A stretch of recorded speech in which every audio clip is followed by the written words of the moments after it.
menjelaskan manfaat dari jujur dalam bermuamalah. Nah, sekarang Ibu mau tanya, apakah anak-anak Ibu pernah melihat kecurangan saat melakukan jual beli? Pernah. Itu tidak boleh ya anak-anak Ibu, karena kecurangan dilarang dalam Islam. Nah, agar anak-anak Ibu lebih memahami materi kita hari ini, selanjutnya akan dijelaskan oleh Ibu Nanda ya. Kepada Ibu Nanda kita silakan. Nah, siapa di sini yang tahu apa itu pengertian jujur? Pada Tasya? Jujur itu berbicara sesuai dengan kenyataannya, Bu. Ya, kita beri hapus kepada Tasya.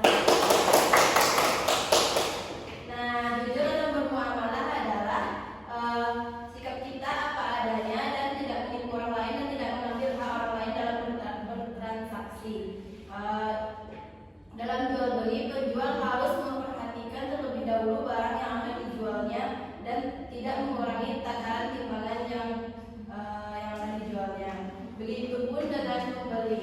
Pembeli harus misalnya kalau penjual tersebut mengembalikan uang berlebih, kita harus mengembalikan sisanya itu kepada penjual agar hubungan penjual dan pembeli tetap saling percaya dan di setiap penjual dan pembeli itu mendapatkan keberkahan. Nah, agar Anda lebih paham, Ibu akan menampilkan sebuah video. Silahkan ditonton ya.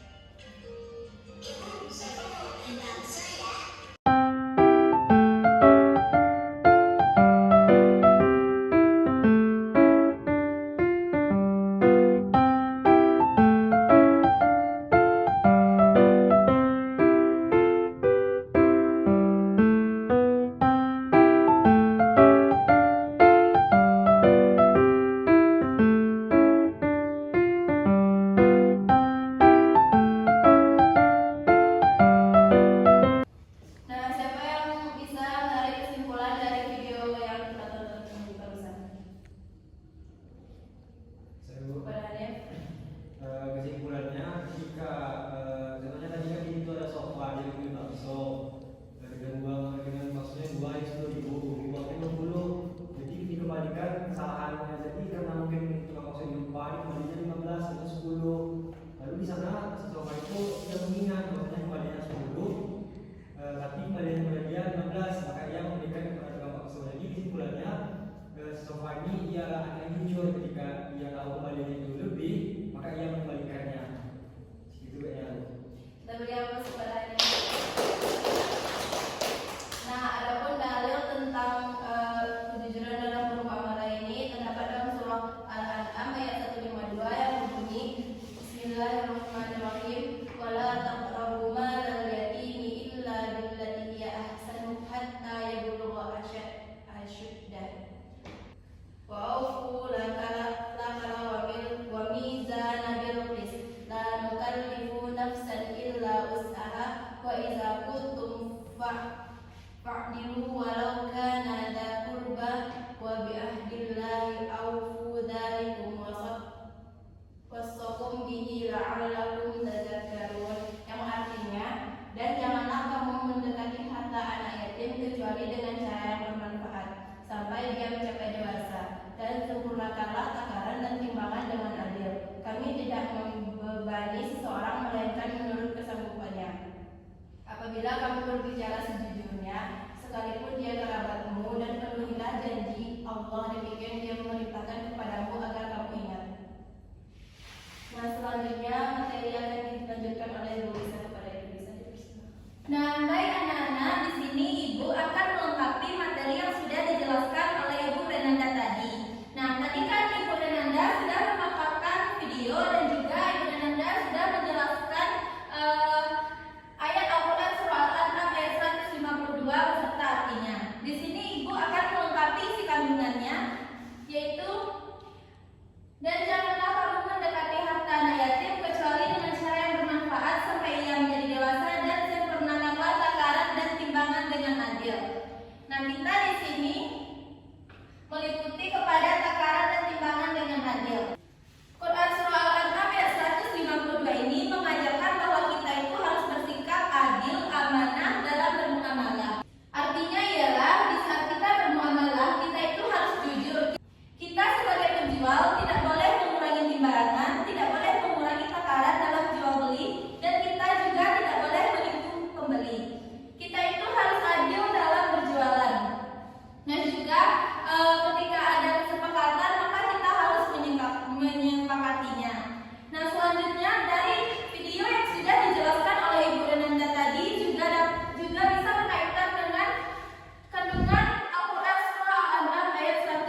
penjual harus mengatakan barangnya apa adanya, mengatakan kualitasnya dengan jujur. Yang kedua, tidak mengurangi timbangan atau ukuran. Yang terakhir yaitu memberikan harga sesuai kesepakatan. Misalnya dari awal kesepakatannya harganya misalnya 100.000 dan dalam jual beli itu harus sesuai kesepakatan. Yang terakhir yaitu dampak tidak jujur dalam kehidupan, hilangnya kepercayaan dari orang lain, rusak hubungan, dan hidupnya tidak benar. Sekian dari saya. Ya, baik, kita berikan kepada kelompok 1. Terima kasih kepada kelompok 1 yang sudah mempresentasikan hasil diskusinya ke depan. Nah, ini menurut Ibu sudah sangat signifikan ya. Nah, selanjutnya dari kelompok 2 silakan maju ke depan. Baik, soal nomor 1 yaitu apa makna jujur dalam muamalah. Bersikap benar, terbuka, tidak menipu dalam sistem interaksi, seperti jual beli, utang piutang atau kerjasama. Yang kedua, berikan contoh perilaku dalam jual beli, tidak mengulangi ukuran atau berat timbangan. Yang ketiga, apa dampak tidak jujur dalam kehidupan? Hilangnya kepercayaan, hati menjadi gelisah, jatuh firman, terbawa kerugian dan mendapatkan dosa. Nah, silakan kita beri aplaus kepada kelompok 2 ya. Terima kasih kelompok 2 dan kelompok terakhir kelompok 3 dipersilakan untuk menjabarkan hasil diskusinya ke depan. Untuk jawaban nomor 1 yaitu apa makna jujur dalam muamalah. Kalau jujur dalam muamalah adalah menimbang sama berat, membagi sama adil, dan adanya kejujuran dalam membagikan uang antara penjual dengan pembeli. Jawaban nomor 2 yaitu berikan contoh perilaku jujur dalam jual beli. Contohnya dalam berbelanja Ibu Emi membeli buah, tapi uang yang diberikan berlebih. Jadi si penjual harus mengembalikan uang tersebut kepada Ibu Emi. Yang ketiga yaitu apa dampak tidak jujur dalam kehidupan. Pertama, orang tidak akan percaya kepada dia lagi. Yang kedua, tidak mendapatkan keberkahan. Yang ketiga, orang tidak mau lagi berjual beli dengan dia. Yang terakhir itu mendapatkan dosa. Sudah selesai. Nah, anak-anak kita berikan kelompok 3 ya. Dan terima kasih kepada semua kelompok yang sudah berpartisipasi dan menjawab beberapa pertanyaan yang sudah Ibu lampirkan. Jadi dari jawaban Anda semua itu sebenarnya sudah benar semua, cuma akan disimpulkan lagi oleh Ibu Rahmadani. Kepada Ibu Rahmadani kita persilahkan. Nah, dari materi yang sudah dijelaskan oleh Ibu Risa tadi, dapat Ibu simpulkan bahwa kejujuran dalam muamalah adalah perkataan atau pertindakan yang sesuai dalam kenyataan dalam melakukan transaksi atau hubungan dengan orang lain. Kejujuran ini mencakup tidak menipu, tidak melakukan kecurangan, dan amanah menepati janji. Nah, sekian yang dapat Ibu simpulkan. Apakah anak-anak Ibu bisa menyimpulkannya sekali lagi? Bu, Ya, sama-sama. Bu, jadi jujur dalam muamalah adalah merupakan sikap yang penting, Bu. Karena dalam jujur dalam muamalah ini itu seperti tidak mengurangi takaran, membalikan uang pembeli dengan jujur, tidak menipu. Udah. Terima kasih kepada Sasa. Beri aplaus dulu. Untuk anak-anak Ibu yang sudah menyimpulkan sama yang maju tadi, silakan ke depan ya.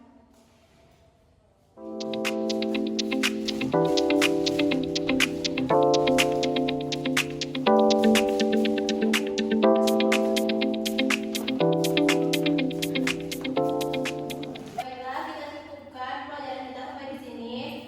Tugas untuk minggu besok, silakan anak-anak semua hafal dalil tentang jujur dalam muamalah tadi. Soal apa 1, 2, 2. Minggu besok aku bisa terapkan ya. Ya, Bu, tutup dan mengucapkan assalamualaikum warahmatullahi wabarakatuh. Waalaikumsalam warahmatullahi wabarakatuh. I just had to let you know you're